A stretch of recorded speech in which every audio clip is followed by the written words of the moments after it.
Hello friends, welcome you all at my YouTube channel. Here in this video, I will explain Tagore's Gitanjali song number 9.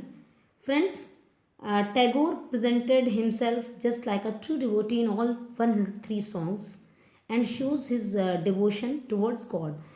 Tagore ji ने अपने इन 103 songs में गीतांजलि के songs में एक सच्चे भक्त के रूप में अपनी भक्ति को ईश्वर के लिए प्रदर्शित किया है. So now let's start. O fool, to try to carry thyself upon thy own shoulders. O fool, it means यहाँ पर पोइट कहते हैं कि ये मूर्खतापूर्ण वर्क होगा, ये एक मूर्खता होगी कि हम अपने बोझ को, सारे बोझों को अपने कंधों पर लेकर के चलते हैं. ये सोचते हैं कि सब कुछ हमारे ही करने से हो रहा है. ऐसा नहीं है. उन सारे बोझ को अपने कंधे पर ढोने का प्रयास मत करो. ओ भिखारी, O beggar, to come to beg at thy own door. यहाँ पर पोइट कहते हैं, एड्रेस करें, O beggar to come to beg at thy own door. उस ईश्वर के दरवाजे पर भीख मांगने के लिए आओ, उनसे भीख मांगो. इट मीन्स उनसे रिक्वेस्ट करो. Leave all thy burdens on his hands. Work करो लेकिन बोझ को लेकर के, प्रेशर को लेकर के मत चलो. उस बोझ को ईश्वर के सुपुर्द कर दो. तुम अपने समस्त भार उन हाथों के सुपुर्द कर दो.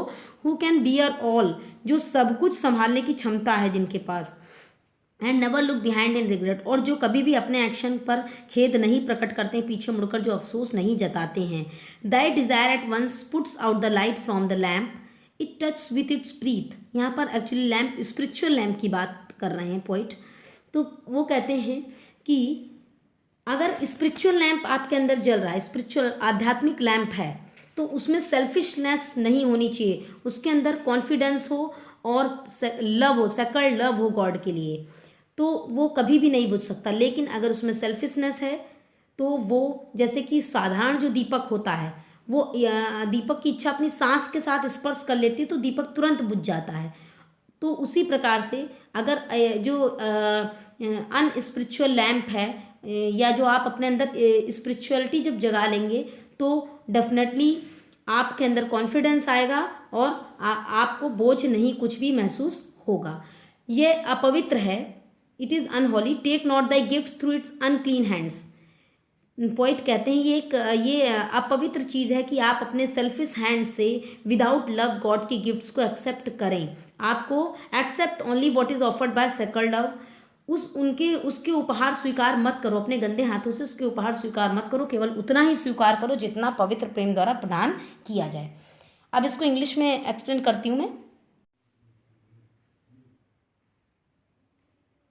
Actually, poet says that it is foolish on our part when we try to bear the burden of life and carry with us our cares, worries, and responsibilities. We should leave them to God, who is bearing the burden of the entire universe.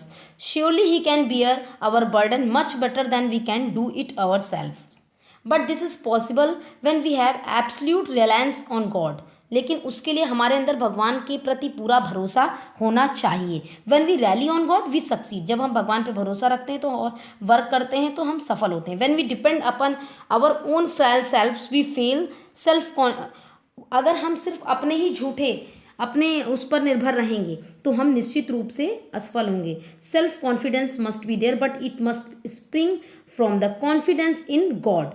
Self confidence भी जो हमारे अंदर आए वो भगवान पर confidence के through आना चाहिए. कि we must beg not from our own doors but from the king of kings. जो इस समस्त ब्रह्मांड के, इस यूनिवर्स के किंग हैं, उनसे हमें भीख मांगनी चाहिए, या हमने उनसे विनती करनी चाहिए, प्रार्थना करनी चाहिए. This is the spirit of a devotee who thinks that the divine will do everything for him and what so ever the divine does.